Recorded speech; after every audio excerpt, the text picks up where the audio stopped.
kuchochea usalama mdogo asubuhi. Namna gani, tuelezee kanali? Sisi tumeamkia hapo Mikenge na saa 12:30 tukasikia kambi ya MONUSCO ya wakimbizi imevamiwa na wenye kushika silaha. Sasa na hivi tuko na askari yetu kando kando pale, na wao wakaribiana, mapigano ikaanza pale. Hivi sasa hivi mapigano inaelekea ngambo ya Tulambo. Tumerudisha adui ngambo ya Tulambo. Sasa sisi kama adui gani? Sio kama hapa kuobra hapa Itombwe kuna watu wa mingi wenye wanashika silaha. Sisi kama ni adui gani? Sasa hivi mapigano iko hapa Tulambo.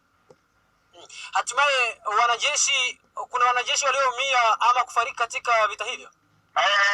Tangia tulianza kupigana, wenye kuumia ni raia, sio adui mwenye alianza kuatake kambi, kisha mimi nikarudisha. Wakati aliatake kambi, raia wakaumia 7 na mimi nikakimbia. Hivi adui mmoja akaanguka hapo na silaha yake ya aka, ndio bilani tuko nao kwa sasa hivi. Sasa hapa Tulambo niliwakuta wa mingi, wakati niliwapita hapa wakakimbia, wanaacha mangombe hapa, ndio nachukua hiyo mangombe niko nazo hapa.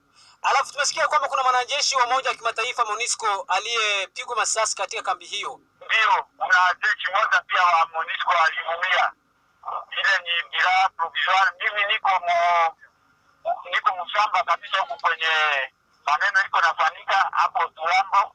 Sasa nitakupatia maprecision kule nyuma, au ukikuwa watu kule nyuma wanaweza kukupatia habari ya huko kwenye, lakini nilipata habari ya kwamba askari wa MONUSCO moja pia aliumia.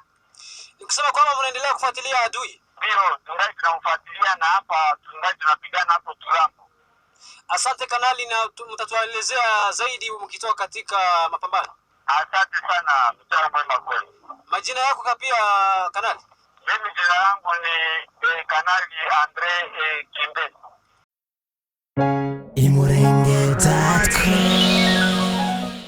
imurenge.com